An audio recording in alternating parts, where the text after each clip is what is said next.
안녕하세요. 오늘도 사연살롱을 찾아주셔서 감사합니다. 50대 후반의 여성이에요. 얼마 전 저는 하나 있는 딸을 결혼시켰어요. 그러고 나니 그동안 쭉 지내온 시간들이 제 눈앞을 쭉 지나가더라고요. 저희 부모님은 지방의 작은 동네에서 한식당을 하셨어요. 그렇게 넉넉한 환경은 아니었지만 두 분 다 저를 아끼는 마음은 크신 분들이었어요. 늘 일하느라 바쁘고 피곤하셔도 저를 먼저 챙겨주셨죠. 그 덕에 저는 밝고 씩씩하게 컸던 것 같아요. 돈이 많지 않아도 어디 가서 기죽지 않고 잘 지냈거든요. 그런 제 행복한 삶은 대학교 2학년 때 갑자기 끝나버렸어요. 부모님이 친구분들과 단풍놀이를 가셨다가 교통사고가 나서 두 분 다 돌아가셨거든요. 갑자기 부모님을 한꺼번에 잃은 저는 학교도 가지 않고 맨날 펑펑 울기만 했어요. 제가 한 달이 넘게 기운을 차리지 못하고 지내자 저희 식당 주방에서 일하시던 아주머니가 저를 찾아오셨어요. 평소에 제가 이모라고 부르며 잘 따르던 분이었어요. 성희야, 많이 힘든 거 이모도 잘 알아. 그렇게 좋은 부모님이 갑자기 저 세상에 갔으니 오죽하겠어. 근데 너 이러고만 있으면 니네 엄마 아빠 편안히 눈 못 감는다. 네가 이렇게 방에서 울고만 있는 걸 좋아하시겠어? 산 사람은 살아야지. 내일부터 식당에 와서 밥 먹어. 이모는 저를 위해서 한동안 문을 닫았던 식당을 여셨어요. 워낙 오랫동안 저희와 일을 하셨기 때문에 부모님도 뭐든 믿고 맡기는 분이라 열쇠도 갖고 계셨거든요.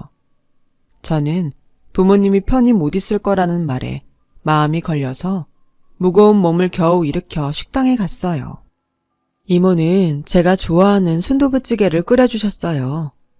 성이 너만 좋다면 이모는 같이 식당 하고 싶어.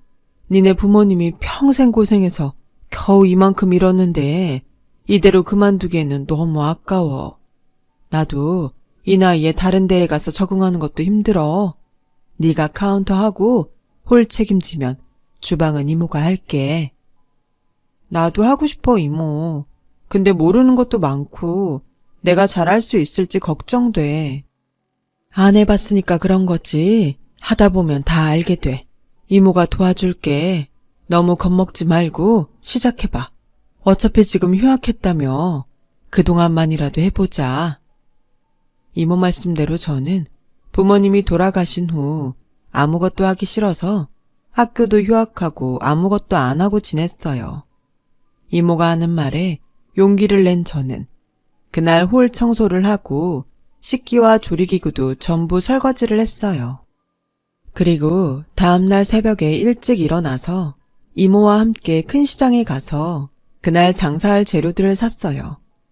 원래는 차로 실어다가 재료를 대주는 곳들이 있다는데 그때는 바로 필요해서 급하게 샀죠. 이모와 함께 야채들을 다듬고 고기들도 밑준비를 하는데 처음 하는 일들이어서 다 힘들고 어려웠어요.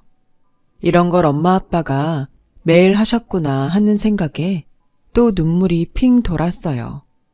하루 종일 이모와 장사를 하면서 계속 부모님이 떠올랐어요.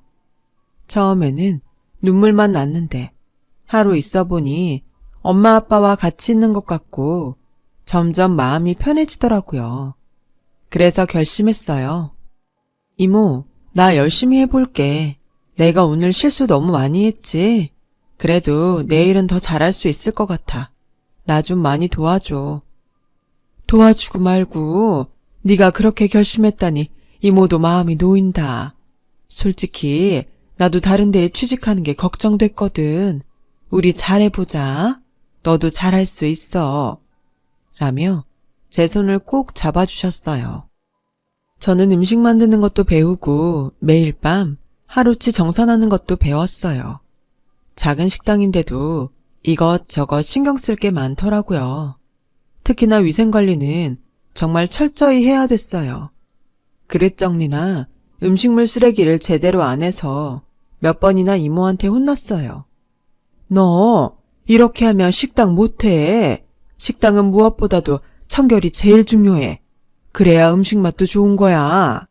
아무리 버리는 거라지만 이렇게 지저분하게 해놓고 음식이 맛있게 뚝딱 나올 줄 알았어? 앞으로 조심해. 저는 그럴 때마다 부모님이 얼마나 깔끔하셨는지 떠올리며 앞으로 더 잘해야겠다고 다짐하곤 했어요. 그렇게 3달 정도 지나자 일에 많이 익숙해지게 됐어요. 음식을 만드는데 재미도 붙여서 이모가 시키지도 않는데 혼자 밤새도록 반찬도 만들고 요리도 개발해 봤어요. 맛이 괜찮은 것도 있었고 손님들 반응이 별로였던 것도 있었어요. 저는 그럴 때마다 레시피를 바꿔가며 다시 만들어 봤죠. 하루는 집을 대청소하다가 안방 장롱 속을 정리하게 됐어요. 장롱 안 큰 서랍을 열어서 이불 껍데기들을 꺼내는데 그 안에서 노트가 몇 권 나오더라고요. 보니까 엄마가 적어놓은 레시피들이었어요. 특히 국물 맛을 내는 법들이 자세히 적혀 있더라고요. 엄마가 이렇게 많이 연구해서 음식을 만들었구나. 그러니까 손님들이 점점 많아졌지. 저는 그 노트를 보며 또 한 번 눈시울을 붉혔어요. 엄마의 레시피대로 밤새 연습해서 해장국을 만들었더니 정말 엄마 생전에 먹어봤던 국물 맛이 비슷하게 나더라고요. 단골 손님들도 예전 맛이 돌아왔다며 아주 좋아했어요. 이모도 많이 칭찬해줬어요. 역시 네가 엄마 딸은 딸이다. 그렇게 열심히 하더니 이제 잘하네. 정말 맛있어. 엄마는 비밀 레시피는 이모한테도 알려주지 않고 직접 다 만드셨던 것 같아요. 저도 당장은 이모한테 말하지 말고 혼자 더 연습해야겠다고 생각했어요. 이모께 괜히 부담드릴 수도 있으니까요. 그렇게 식당 일을 하다 보니 복학할 때가 다가왔어요. 저는 학교에 가야 할지 고민이 되더군요. 이제야 겨우 식당 일에 적응이 됐는데 학교에 다니면서 일을 많이 못하게 되면 또 다 잊어버릴 것 같았거든요. 결국 저는 학교를 그만두고 식당 일에 전념하기로 했어요. 너 그래도 대학은 나와야 되지 않아? 부모님 돌아가시고 축 처져 있는 모습이 안쓰러워서 일을 좀 해보자고 한 건데 네가 막상 식당 일만 한다니까 내가 괜히 끌어들인 것 같아서 미안하네. 아니야 이모, 나 이거 적성에 맞는 것 같아. 솔직히 학교 공부 별로고 재미도 없었고 나와서 취직하려고 해도 힘들고 엄마 아빠가 이만큼 기반을 잡아놓은 건데 내가 잘해보고 싶어. 이모 때문에 아니고 정말 내가 하고 싶어서 그래. 라고 하자 이모도 찬성해줬어요. 제가 마음을 굳게 먹고 열심히 하니 갈수록 손님이 늘었어요. 3년 정도 시간이 걸리긴 했어도 부모님 식당을 지켜낸다는 게 좋았어요. 근처에 있는 작은 회사와 점심 계약도 하게 됐고요. 저와 이모는 홀 서비스 직원과 주방 직원을 더 뽑았어요. 그런데도 바빠서 한 번씩 아르바이트도 써야 했죠. 그동안 노력한 게 하나씩 보상을 받는 것 같아서 뿌듯했어요. 그 무렵 저는 그 회사에 다니는 사람과 사귀게 됐어요. 나이도 젊은데 힘든 일도 씩씩하게 하는 모습에 반했는데 성희 씨는 마음도 참 넓은 것 같아요. 결혼하고 싶어요. 부모님이 돌아가신 후 외로웠던 제게 그 사람은 청혼을 했고 저도 더 이상 혼자 있고 싶지 않아서 좋다고 했어요. 이모는 잘 됐다며 축하해 주셨고요. 혼자보다 둘이 훨씬 낫지.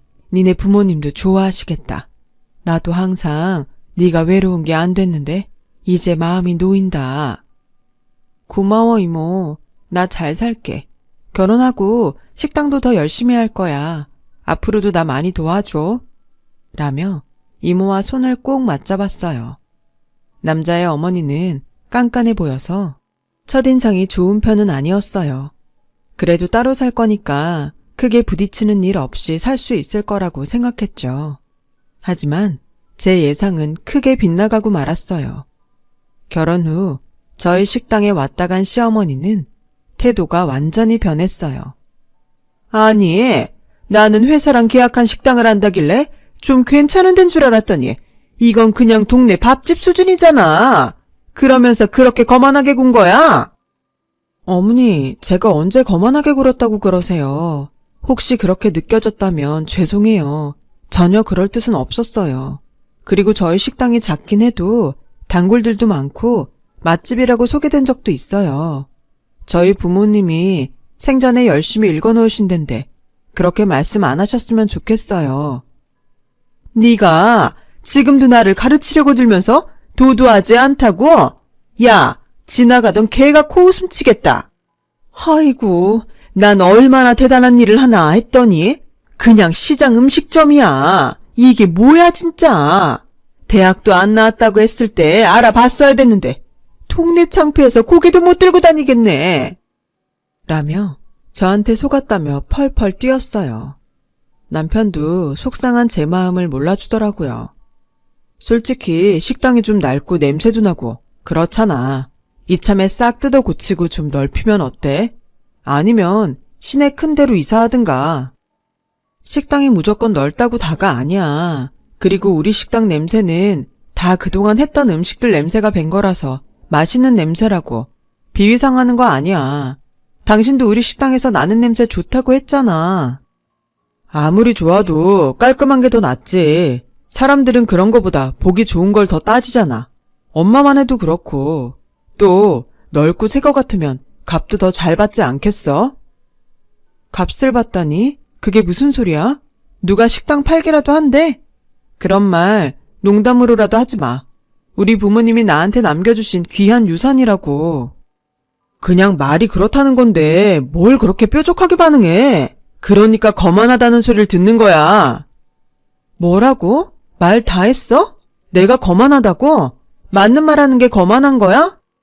그렇잖아. 뭐 그렇게 대단한 식당이라고 무슨 말도 못하게 하고. 엄마가 괜히 그런 말 한 게 아니란 뜻이야. 그깟 거 좀 한다고 목 뻣뻣하게 세우는 거 고치라고. 그렇게 저와 남편은 신혼 초부터 싸우게 됐고 시간이 지나면서 점점 나아지기는커녕 더 심해지기만 했어요. 남편은 시어머니 말이라면 무조건 편을 들더라고요. 저를 성격이 나쁜 사람으로 몰았거든요. 결혼 전에 저한테 마음이 넓다고 하고 일하는 모습이 보기 좋다던 그 사람은 온데간데 없고 자기 엄마 마음에 안 드는 일만 한다며 사사건건 짜증을 부렸어요. 너 우리 엄마가 남편 없이 혼자 있다고 무시하는 거지? 그러지 않고서 이렇게 말을 안 들을 수가 있어? 내가 왜 어머니를 무시해? 나도 부모님 돌아가셔서 식구 없는 사람 마음 잘 아는데. 그리고 내가 무슨 말을 안 들었다는 거야. 그럼 식당도 왜 안 고치고 엄마가 오라고 할 때 제때 왜 안 가는데? 내가 집에서 살림만 하는 거 아니잖아. 어머니가 식당 일 바쁜 거 생각 안 하시고 자꾸 부르시니까 나도 잘 못 가는 거지. 그래도 일주일에 2번은 꼬박꼬박 가잖아. 야, 그 정도 안 가는 사람이 어딨다고 그래. 진짜 갈수록 유세만 떠는데 못 봐주겠네. 그렇게 싸우면서도 1년을 넘게 지냈어요. 저는 점점 남편과 사이가 멀어졌고 남편이 말도 안 되는 소리를 할 때면 집에 있기 싫어서 식당에서 자는 날이 많아졌어요. 그런 일이 반복되다 보니 이모도 제 결혼 생활이 좋지 않다는 걸 어느 정도 눈치채고 시댁에 대해서는 물어보지 않더라고요. 그러다가 시어머니 생신이 돌아왔어요. 시어머니는 시댁에 와서 잔치 음식을 만들라고 했지만 저는 그럴 시간이 없어서 식당에서 반찬을 만들 때 일부러 잡채며 산적이며 생일상에 내놓을 음식들로 해서 다른 것들과 같이 시댁에 가져가려고 잔뜩 싸놓았어요. 이모도 시어머니 생신이라고 고급 떡집에서 떡을 맞춰서 같이 보내줬어요. 음식들이 너무 많아서 택시를 잡아 타고 낑낑거리며 시댁에 갔더니 이미 손님들이 와서 거실에 앉아 있더라고요. 시어머니는 제가 가져온 음식들을 보더니 안색이 흑빛이 되더니 화를 냈어요. 야, 너는 내 손님들이 그렇게 우스워 보이니? 어디서 동네 밥집 음식을 내 생일상에 올리라고 가져와?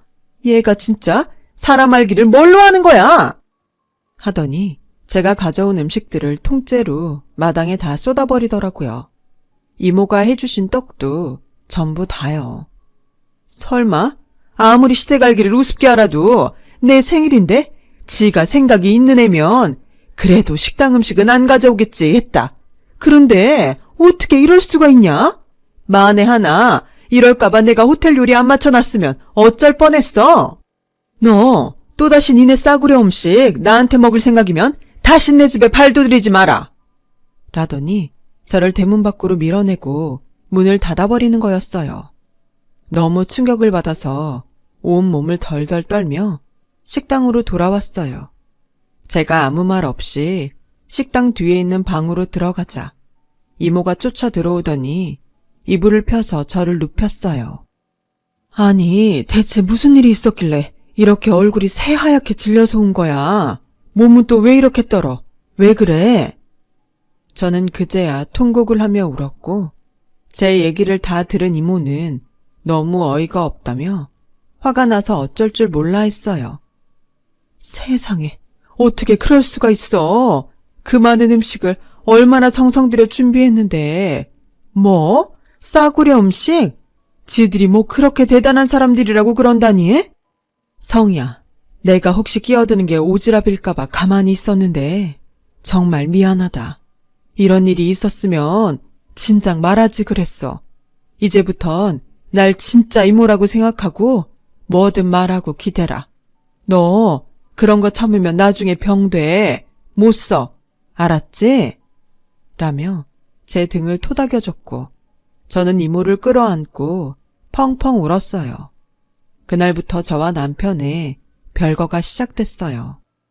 마음 같아서는 당장이라도 이혼하고 싶었지만 그래도 시간이 지나면 나아지지 않을까 하고 희망을 버리지 못했죠. 남편도 시어머니도 저한테 냉랭했지만 이혼 얘기는 안 하더라고요.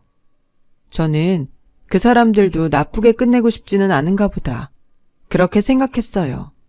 별거 중 저는 임신 사실을 알고 남편한테 알렸지만 남편은 별 반응이 없었어요. 오히려 제가 자기 엄마한테 와서 사과하지 않는다고 뭐라고만 하더군요. 당신이 우리 엄마 앞에서 무릎 꿇고 싹싹 빌어도 모자랄 판에 뭐가 그리 잘났다고 통보를 하는 거야. 임신했는데 뭐 보약이라도 갖다 바치라고? 꼬일 대로 꼬인 심사는 풀리지 않았고 저도 더는 남편과 얘기하고 싶지 않았어요. 하지만 태어날 아이 아빠인데 이렇게 갈라서면 아이한테 몹쓸 짓을 하는 것 같아서 쉽게 결정할 수 없더라고요. 저는 그렇게 남편한테도 시어머니한테도 축하 인사 한마디 못 듣고 만사까지 오게 됐어요. 그러다가 새벽에 자는 시간에 진통이 시작됐고 저는 겨우 이모한테 전화를 한 다음에 택시를 잡아타고 혼자 병원까지 가야만 했죠. 이모가 분만실 밖에서 기다리고 저는 10시간 넘는 진통 끝에 예쁜 딸을 낳았어요. 그동안의 남편이나 시어머니는 얼굴도 보이지 않았어요. 이모가 다 전화를 해도 바쁘다고만 했다는 거였어요. 저는 점점 인내력의 한계를 느꼈어요. 나한테 친정 부모가 살아있었어도 저럴 수 있었을까? 그런 생각까지 했죠. 이모가 잠깐 식당에 간 사이 제가 잠이 들었을 때였어요. 누가 저를 심하게 흔들어 깨워서 눈을 떠보니 시어머니랑 남편이 있더군요. 저는 늦게라도 와서 아이를 보려나 보다 했죠. 당신 이제 정신 좀 들어? 무슨 잠을 그렇게 자. 우리가 좋은 소식 갖고 왔어. 좋은 소식이라니 그게 무슨 소리야? 예, 니네 식당이 방송에서 전국 숨은 맛집 20개에 뽑혔다더라. 너 몰랐지? 우리도 아까 신문 보고 알았어. 라는 시어머니 말에 저는 가만히 있었어요. 사실 저는 미리 알고 있는 일이었어요. 신문 기자가 취재하러 왔었고 며칠 전에 기사가 날 거라고 알려줬었거든요. 그런데 시어머니가 아주 기가 막힌 말을 하더군요. 그 식당 말이다. 앞으로 더 키워야 하지 않겠니? 그러니까 식당 명의를 나랑 우리 성준이 이름으로 하자. 넌 아무리 봐도 경영에는 소질이 없는 것 같아서 말이야. 지금이 확 커질 수 있는 기회인데 넌 이대로 유지만 하려 들 거 아니야. 지금 그게 무슨 소리예요. 제 식당을, 우리 엄마 아빠 식당을 왜 댁들 이름으로 해요? 저는 손이 부들부들 떨렸고 너무 화가 나서 막 씩씩거렸어요. 당신 지금 이게 무슨 태도야? 우리 다 잘 돼보자고 하는 건데 댁들이라니. 애를 낳았어도 여전하구만. 야, 니들이 인간이야? 그래도 자기 딸이고 손녀인데 얼굴 한번 보겠다는 말은 안 하고. 뭐가 어째? 우리 식당 음식 싸구려라 안 먹는다고 갖다 버린 게 누군데. 그런데 이제 와서 명의가 어쩌고 뭐가 어째? 당장 나가. 경찰 부르기 전에 당장 꺼지라고. 제가 소리를 고래고래 지르며 엉엉 울자 놀란 간호사들이 들어와서 저를 진정시켰어요. 지금 산모한테 뭐 하시는 거예요? 이러지들 말고 나가세요. 아니, 간호사 언니, 내가 얘 시어머니예요. 우리가 뭘 어쨌다고 그래요? 얘 성격이 이상해서 그러는 건데. 시어머니 아니에요. 남편도 아니에요. 당장 내보내주세요. 아니, 경찰 불러요. 경찰 불러달라고요. 간호사들은 시어머니와 남편을 억지로 내보냈고 나중에 온 이모는 얘기를 듣고 화가 나서 어쩔 줄 몰랐어요. 성희야, 이혼해. 그딴 집하고 상종을 하지 말자. 내가 너 데리고 살게. 애도 내가 키워줄게. 걱정 말고 이혼해. 이모, 나 이모 없었으면 정말 죽었을 거야. 고마워. 너무 고마워. 죽긴 뭘 죽어. 네가 뭘 잘못했다고. 열심히 산 것밖에 없는데 어디 저런 되먹지 못한 인간들이 다 있어 정말. 그렇게 저는 아이를 낳고 바로 남편과 이혼을 하게 됐어요. 남편과 시어머니는 죽어도 이혼을 못 해주겠다며 버티더라고요. 이모가 그 회사를 그만둔 사람한테 들었는데 남편은 처음부터 저희 식당이 잘 되는 걸 알고 눈독을 들였다고 해요. 그래서 저한테 결혼도 하자고 한 건데 저희 식당이 생각보다 수입이 많지 않은 걸 알고 둘의 태도가 변했던 거였어요. 그러다가 식당이 좀 알려지니까 자기들 이름으로 하겠다고 한 거였고요. 정말 어떻게 남이 평생 만들어 놓은 걸 아무 노력 없이 가지려고 할 생각을 했는지 돌이켜봐도 기가 찰 노릇이죠. 저와 이모는 그런 증거들을 모아서 소송을 하겠다고 했고 시댁에서는 자기들이 불리해지니 그제서야 이혼을 해주더군요. 저는 딸을 키우면서 더 바쁘게 살았어요. 저희 식당은 시간이 지나면서 그야말로 대박이 났죠. 저녁 메뉴로 시작한 닭갈비 정식과 쭈꾸미 볶음 정식도 엄청난 인기를 끌었거든요. 저와 이모는 그제야 옆 가게까지 넓히고 리모델링을 했어요. 식당이 아무리 잘 돼도 자리를 옮기고 싶지는 않았어요. 엄마 아빠의 손때가 묻은 곳인데 이곳을 떠나는 게 싫었거든요. 대신에 시내에 분점을 내기로 하고 이모를 거기 사장으로 세웠어요. 성희야, 내가 한 게 뭐 있다고 나한테 이런 큰 가게를 주니. 난 됐어. 여기 주방이 편하니까 그러지 말고 네 이름으로 해. 이모가 아니었다면 나 이렇게 할 수도 없었어. 항상 힘들 때마다 나한테 힘이 돼줬는데 내가 이 정도도 못해? 그리고 우리 가족이잖아. 이모 내 진짜 이모 해준다며. 라고 하자 이모는 고맙다며 눈물을 흘리더라고요. 오히려 제가 더 고마워해야 되는데도요. 그렇게 시간이 지나고 딸아이가 초등학교 3학년쯤 됐을 때였어요. 식당 문 열 시간이 돼서 나갔는데 누가 저희 식당 앞에 서 있더라고요. 보니까 시어머니였어요. 시어머니는 궁색해진 차림이었고 절 보더니 단번에 뛰어왔어요. 그러면서 자길 우리 식당 직원으로 써달라는 거였어요. 싫은데요. 진짜 뻔뻔하네요. 어떻게 저희 식당에서 일하게 해달라는 말이 나와요? 예, 그러지만 말고 이렇게 부탁할게. 너희 식당 잘 돼서 직원 더 뽑는다며. 나 카운터는 자신 있어. 이보세요 할머니. 설거지도 써줄까 말까인데 카운터라뇨. 댁 같은 도둑놈 심보 가진 사람을 뭘 믿고 카운터를 맡기라는 거예요? 정말 웃기는 사람이네. 돌아가세요. 라고 냉정하게 뿌리치자 전 시어머니는 제 팔을 붙잡고 놔주지 않는 거였어요. 넌 어떻게 예나 지금이나 이렇게 도도하기만 하니? 사람 얘기 들어보지도 않고. 그러지 말고 좀 도와줘. 제가 왜 할머니를 도와야 되는데요? 자기 손녀 한번 보러 오지도 않아놓고 아빠란 인간 얼굴도 한번 보인 적도 없고 그래놓고 이제 와서 뭐가 어째요? 뭐 돈이 급한 모양인데 어디 인력사무소라도 가서 일자리를 알아보세요. 그때 뒤에서 누가 절 불렀어요. 여보, 왜 그래? 무슨 일이야? 그 말에 시어머니는 화들짝 놀라서 저한테서 떨어졌어요. 1년 전쯤 저는 시내식당 근처에 있는 변호사 사무실에 사무장과 인연을 맺어서 재혼을 했거든요. 재혼한 남편은 꽤 잘 나가는 변호사들과 인맥도 두터운 사람이고 일도 잘해서 주변에서 인정받는 사람이었어요. 시어머니는 그런 남편을 보더니 그제야 얘, 내가 정말 미안했다. 잘못했어. 우리 성준이가 재혼한 여자한테 속아서 사업한다고 했다가 재산도 다 날리고 오갈 데가 없게 됐어. 이렇게 부탁할게. 그리고 애 아빠잖아. 우리 좀 도와줘. 라고 했고 남편은 할머니, 저도 얘기 다 들어서 아는데요. 아무리 그래도 이러시는 거 아니죠. 이 사람한테 그렇게 못할 짓 해놓고 이게 말이 됩니까? 제가 이제라도 법적으로 따져볼까요? 위자료도 안 줬다면서요. 그거 지금 내놓게 할까요? 라고 했고 시어머니는 결국 어쩔 수 없이 돌아갔어요.